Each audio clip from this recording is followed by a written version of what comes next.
Good morning, everyone, and thank you for joining today.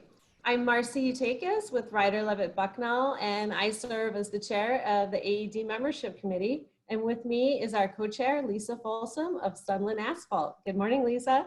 Good morning. Also with us is Carrie Kelly, Executive Director of AED, to help facilitate our meeting today. Good morning, Carrie. Hello, everybody. And Meg is also with us. Good morning, Meg.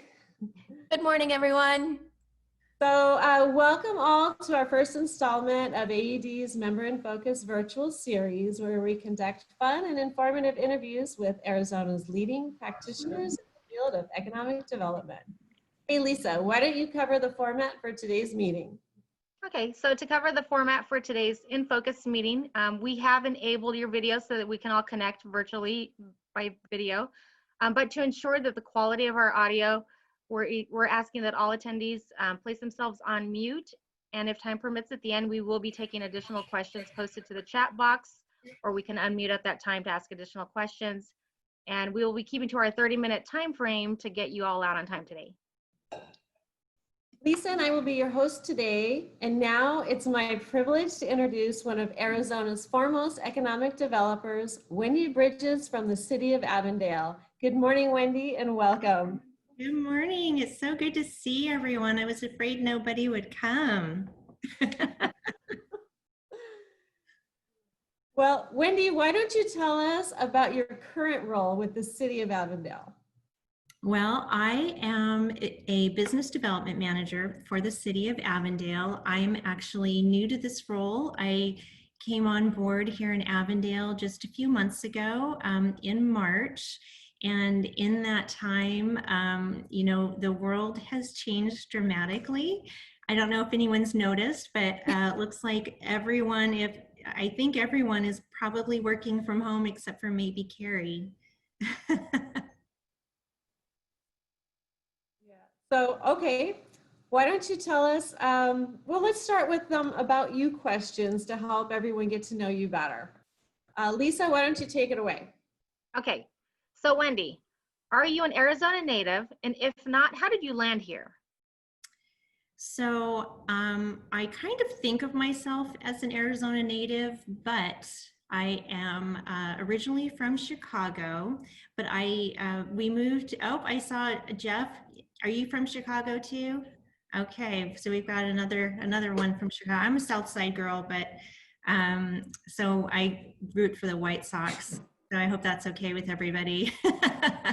But I moved to Arizona when I was 7, grew up in Mesa, graduated from Westwood High School, and bought my very first house in Chandler for $90,000. So if any of you live in the East Valley, you know what houses cost there now. And I probably should have held on to that, right? Right. But then I moved up to Prescott, and Prescott was where I was for the last 20 years. We still have a house in Prescott. We're a 2-city family now. But so I consider myself an Arizona native. Awesome. Okay, would you say you're more of an extrovert or an introvert, and why? So for work, I'm definitely an extrovert. I mean, we have to be, right? That's what we do. You have to be social. You need to be out in front. You need to be able to interact with people. But at my core, honestly, I'm an introvert. It doesn't mean that I'm shy or that I don't like people. Neither of those things are true about me, but if I had my choice, I'd probably cuddle up with a book and be by myself. That's fair. Yeah. You do a good job of not showing that part to us, though. I would have to agree with Wendy 100% on that. You know, it's like it takes a lot of energy to be the extrovert, but when you're home, you just want to stay, you know, don't talk to me, don't look at me, don't call me. That's right. I'm not quite like that, but you know, I remember I think it was maybe like during one of those personality tests, we've all taken them, your colors or your Briggs-Myers, your letters, whatever, but they talk about, you know, how do you recharge? You know, when you have your downtime, do you get your energy by being around people or being by yourself? And for me, it was more true that I would get my energy by recharging by being by myself. So, introvert. All right, so do you have a hero, role model, or favorite famous person? Who is it and why? So I actually have a lot of them, and probably throughout my life they've changed depending on, you know, where I was at that point in my life, what part of me needed growth or change. But there is one role model that I have had since I was a little girl. And to describe it for you a little bit, I want to tell you, so I'm the youngest of 5 kids. I have a bunch of brothers. And growing up, I always wanted to do everything that my brothers could do, right? So, but because I was a girl and I was the baby, a lot of times I couldn't do that. And that really frustrated me. And I never thought it was fair to not be able to walk around in the summer without my shirt on like my brothers. But my mother, in her infinite wisdom, decided that was one thing that little girls shouldn't do. So, and it turns out she was right. She was right. But that kind of struggle was one of those things that as a little girl, it frustrated me because my brothers could do things that I couldn't. But when I was about 9 or 10 years old, something happened in the country, in the United States, that really affected me with a woman. President Reagan appointed the first woman to the United States Supreme Court, and that was Sandra Day O'Connor.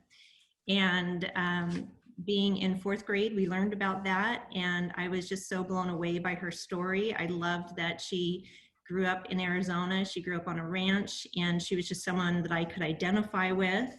And she has remained one of my role models for breaking that glass ceiling throughout my life. And in fact, I think it was in 2015, I actually got to meet her when she was inducted into the Arizona Women Hall of Fame. And she's obviously very intelligent, but she's also very charming and gracious. And that was a really special day for me, in addition to being a special day for her. So there you go. That's amazing. Okay, so here's one that you cannot have any spoiler alerts on it, but what was the last show you binge watched? No spoiler alerts.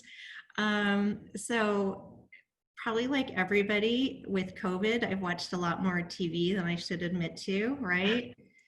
I played a lot more video games. I've done a lot more couch potato introvert activities, right? So, but I've watched a couple things, but the thing that I most recently binged watched was called The Last Kingdom. And I'm just one of those people, give me a good show about Vikings and I am all in. I love a good Viking show. So that's one of the many Viking shows that's out there. It's on Netflix. It's pretty good if you want to check it out.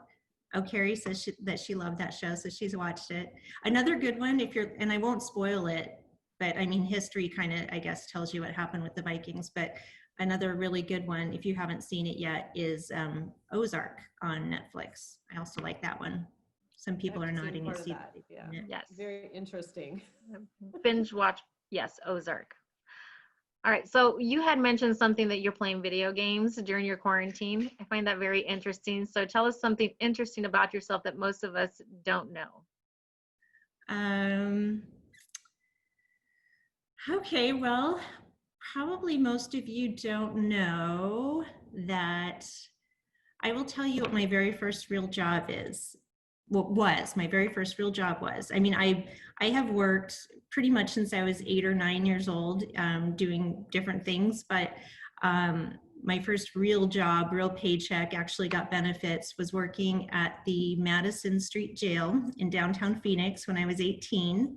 I worked there for about 5 years, and I worked there in in an administrative capacity. I wasn't, you know, a police officer or anything like that, but that job really opened my eyes to, because you see people at probably the lowest point in their life, the most desperate point in their life, and it really opened my eyes to the struggles that some people have. I saw celebrities, I saw people I grew up with come through those doors, a lot of different things. Saw a lot of really strange things too.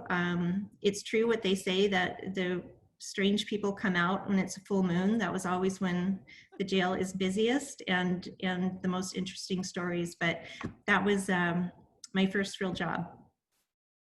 And I worked for a sheriff you may have heard of at the very beginning of his tenure in Maricopa County. I did work for Sheriff Joe, and he is every bit the character that you think he is. There's no, that's not an act, that's really what he's like. Well, geez, Wendy, that kind of beats my first job at McDonald's experience. Although the full moon is very true, even at McDonald's. Yes, it was. Yeah, I think that full moon story, I think that carries through just about every profession. Everybody's probably like, yeah, I can identify with that. Awesome. Thank you so much for sharing that with us. Well, now we reach the part of the interview where we get to learn about your work. We'd like to begin by asking a few questions about your career. Okay, so question number one for you, Wendy, is tell us a little bit about your role in economic development and how you came about doing what you do now. So you guys, we actually have a really treat joining us on this call today. She knows I'm going to point her out, but the reason that I am doing what I am doing is because of Jane Bristol. And for those of you who don't know Jane Bristol, she is a rock star in economic development, and she is the one who hired me at the City of Prescott. And she gave me my introduction into economic development and laid the foundation and taught me a lot about it. And she has been one of my role models and still is, actually. She's a pretty cool lady. And she also knows how to play poker, and she's good at it. So don't ever play her for money. Good tip. Thank you. Just play for like M&Ms or something with her. But so my career in economic development really started at the City of Prescott. And I was very fortunate working in a small community because I got to do a lot of different things that maybe in a larger community you don't have exposure to. So I got to do everything from learning how to do the budget to working with our police department to really working with all the departments. But you get to know a community in a really intimate way when you're in a smaller community. And a lot of that has translated for me as I've come to the City of Avondale. City of Avondale, obviously much more sophisticated and further along as far as economic development goes than what I have been exposed to. But having that experience working with all these different departments, of having, you know, one-on-one with elected officials and, you know, city management, that all really has helped me, I think, grow to get me where I am now. Awesome. Thank you, Jane, for being here to support Wendy. That's totally cool. So what inspired you to pursue a career in economic development? Like, how do you even know that is a job?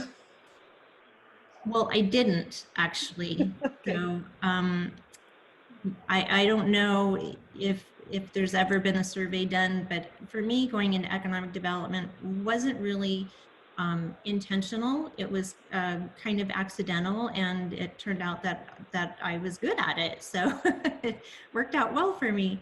But my career up until I worked for Prescott had always been in the legal field. And that was something that I thought that I would always do. But something that happens to people sometimes in their career is you kind of hit a point where you ask yourself, like, is this really what I want to be doing? You know, am I fulfilled? And a lot of those boxes were not being checked for me. And I really wanted to do something to serve the community. I'm not really the kind of person that would be, you know, like a community advocate, but I felt like going back and working in government would be a way that I could serve my community. And again, I had the opportunity to work with Jane. So how could I say no to that? That was so amazing.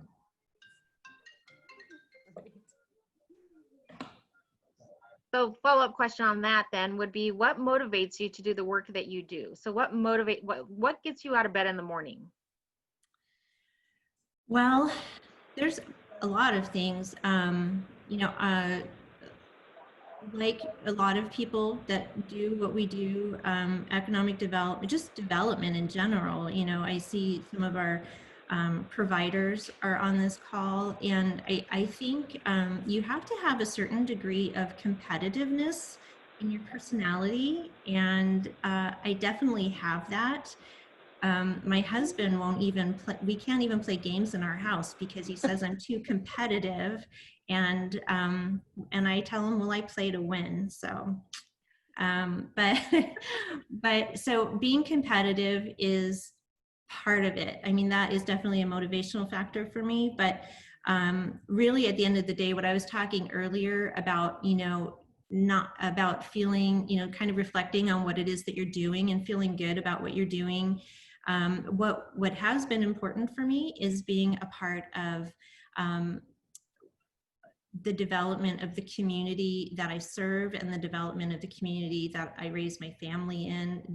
That's really important. And I like knowing that you can, in a lot of ways in economic development, you can really impact your community in a positive way. You can bring better jobs to your community.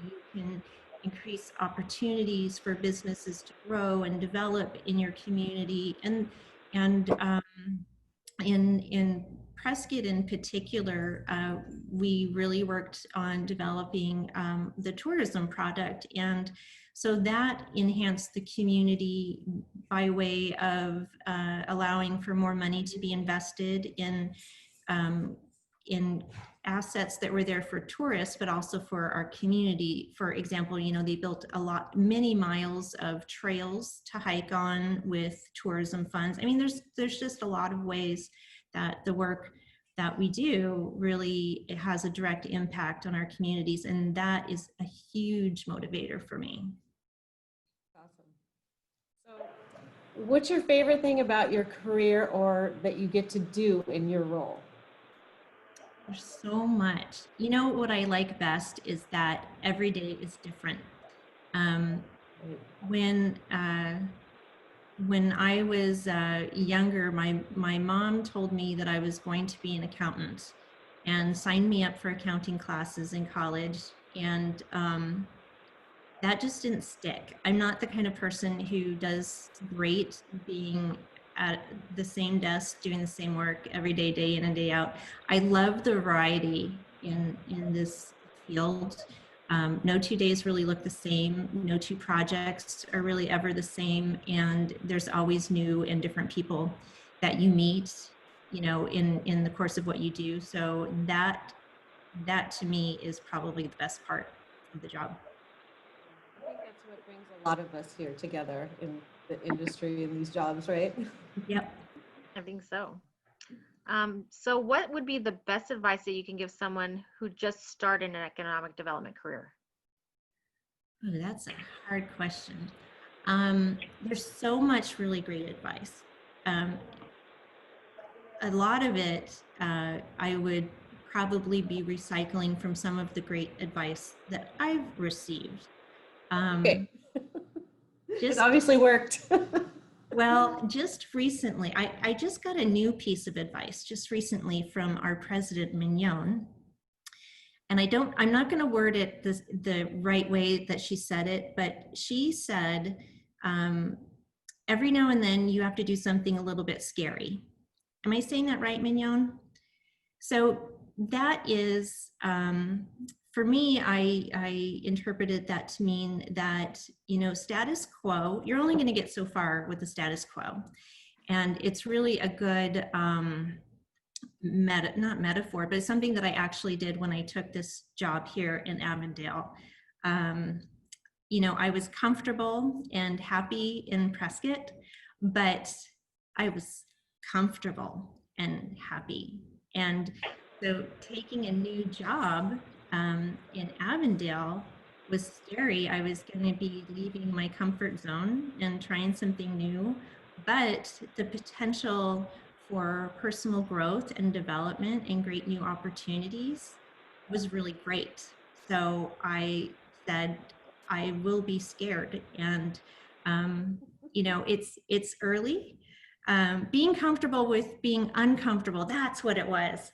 Okay, so I didn't get it right at all. Sorry. But I think the intent is still there. So, you know, my advice is don't let yourself get into that comfort zone. Always challenge yourself. Always, you know, if you have an opportunity to really sit and think about what your goals are, take those steps you need to be taking to get towards your goals. You can, I don't think anymore people stay in the same job their entire life and then get the gold watch at the end. I think people are always, more often people are looking for ways to develop personally, grow professionally, and just keep learning throughout their career. And you do that by doing things that are a little bit uncomfortable. How's that? That's great advice. I would agree. Perfect. All right. What is a cool industry or business or event within your community that we may not already know about? This is such a great question. This is such a great question because I am new to the West. Well, I say I'm new to the West Valley. The West Valley that I knew when I grew up in the East Valley is not the West Valley today. So I would tell you if you haven't been west of I-17 in a while, you guys, you have to do this.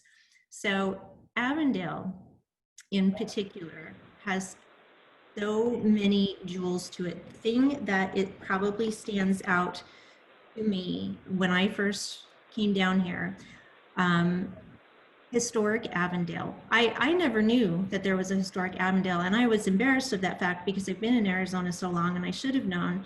Historic Avondale has this beautiful tree-lined, pedestrian-friendly, walkable district with all of these great restaurants, really cool street art and murals, and amazing little boutiques. And it is such a nice place to hang out. Right now, it's a little bit different with COVID, but they're still doing business down there. But it's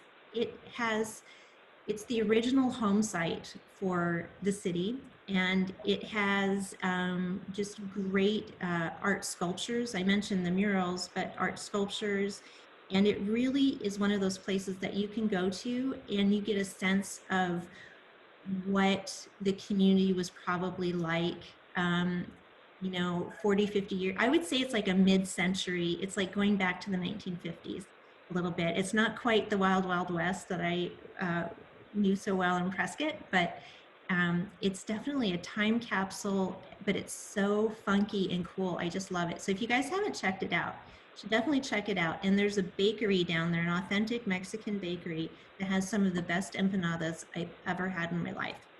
Awesome. That's good to know. And that actually sounds like a future AAD walking tour, doesn't it? What a great idea. Especially if we can end it at the empanada place. Empanada That would be place. fantastic. For sure. All right, so Wendy, now we're on to how do you like to do business? So can you explain how your working relationships are built between the public and the private sector partners? So for example, when thinking about your service providers, how do you want this relationship to look? Well,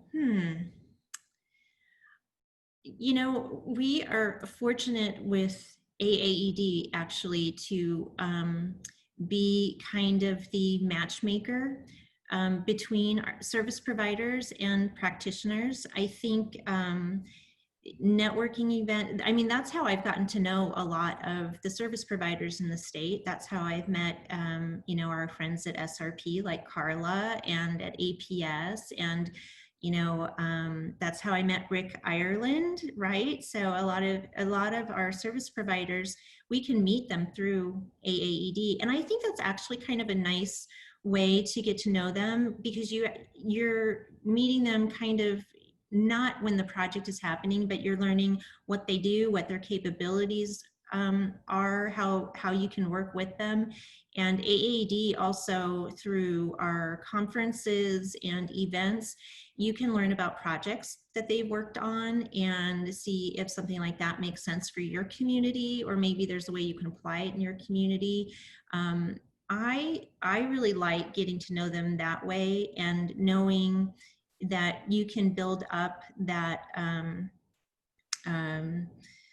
group of people to pick up the phone and call when it comes up. You know, if you needed something from SRP, I mean, I know I could always pick up the phone and call Carla. She may not be the exact right person to work with me on whatever it is, but she will get me to the exact right person.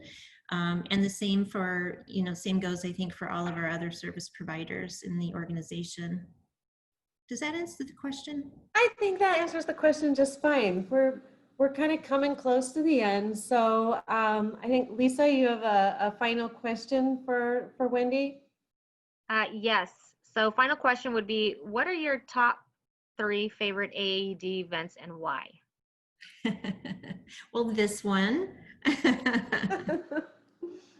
You know, spring conference is a great event, but I'm going to say that's my number 2 favorite, because the fall conference has always been my number 1 favorite. I like the fall conference because it is more casual and relaxed, and I think you just have more networking time. The number 3, so let's see, so number 1 is fall conference, number 2 is spring conference, and number 3 would have to be Phoenix luncheons. I would say those are really always great, programmatic, always have great speakers, great content, great food. But I'm loving these virtual formats too. I think that this is really a fun new way to stay connected with everybody and stay engaged. Thank you, Wendy. It looks like we took up all the time, and that's awesome. We focused on you. I think there might be some chat questions, but I'm not sure that we have time to get to them today. Well, you know what? I do want to answer one that kind of caught my eye from Carla. And I'll be real quick. Carla asked, "Do you enjoy working with a legend like Ken Chapa?" And that caught my eye when it popped up, because so Ken Chapa is the director in Avondale, and he is fantastic to work with. Ken and I go back when he worked for ACA. We got to know each other, but I will tell you, he is the legend and so much more. He is a true rock star and a consummate professional. I'm very glad I get to work with him. Well, we've come to the end of our program, so I'd like to thank you, Wendy, for being our guest today. We enjoyed spending time with you and having a chance to get to know you better. Mm-hmm. Don't forget to join us, everyone. August 20th, we're going to interview another economic development professional, so look for the email and registration for details. If you're an economic development professional and would like to be featured on InFocus, please reach out via info@aeed.com. Yep. And so for those of you that are not currently AAD members, AAD has a diverse and engaged membership working to promote education, collaboration, and advocacy for responsible economic development in the state of Arizona. So if you'd like to learn more about AAD membership, please visit us at aad.com. Great. Thank you all so much for joining us. Have a wonderful day. I hope you enjoyed your time with us. Yes. Thank you, everyone. Thank you, Wendy. Great job, Wendy. Thanks, Wendy. Thank you. Bye. Bye, everybody. Bye. Bye.